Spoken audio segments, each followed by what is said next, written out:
దేశ రాజధాని ఢిల్లీలో బీజేపీ అధికారంలోకి వస్తుందని సర్వేలు తేల్చేశాయి. ఒక్క సర్వే కూడా కేజ్రీవాల్ ప్రభుత్వం వైపు మొగ్గు చూపలేదు. సర్వేలన్నీ కాషాయ పార్టీకే పట్టం కట్టాయి. 22 ఏళ్ల తర్వాత ప్రజలు కమలం పార్టీకి వన్ సైడ్ ఓటేసినట్టుగా పలు సంస్థలు అంచనా వేస్తున్నాయి. హస్తిన అసెంబ్లీ ఎన్నికల్లో సర్వేలన్నీ కాషాయ పార్టీకే పట్టం కట్టాయి. ఆ పార్టీ భారీ మెజారిటీతో విజయం సాధిస్తుందని అంచనా వేశాయి.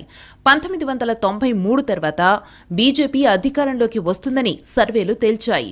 ఢిల్లీ అసెంబ్లీ ఎన్నికలు హోరాహోరీగా సాగాయి.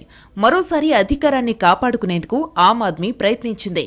2.5 దశాబ్దాలకు పైగా అధికారానికి దూరంగా ఉన్న బీజేపీ ఈసారి ఎలాగైనా ప్రభుత్వాన్ని ఏర్పాటు చేయాలన్న లక్ష్యంతో ప్రణాళికలు అమలు చేసింది.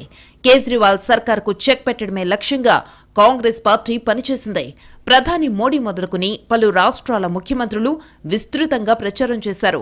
3 పార్టీల మధ్య హోరాహోరీగా సాగిన పోరులో బీజేపీ, ఆప్ల మధ్య తీవ్ర పోటీ నెలకొన్నట్టు ఎగ్జిట్ పోల్స్ అంచనా వేశాయి. మొత్తం 70 అసెంబ్లీ స్థానాలకు గాను మెజారిటీ సర్వేలు కాషాయ పార్టీ వైపు మొగ్గు చూపాయి. మ్యాట్రిస్ సంస్థ ఆప్కు 32 నుంచి 37, బీజేపీకి 35 నుంచి 40 సీట్లు వస్తాయని అంచనా వేస్తే, పీపుల్స్ ఇన్సైట్ సంస్థ ఆప్కు 25 నుంచి 29, బీజేపీకి 40 నుంచి 44 సీట్లొచ్చే అవకాశముందని తేల్చింది.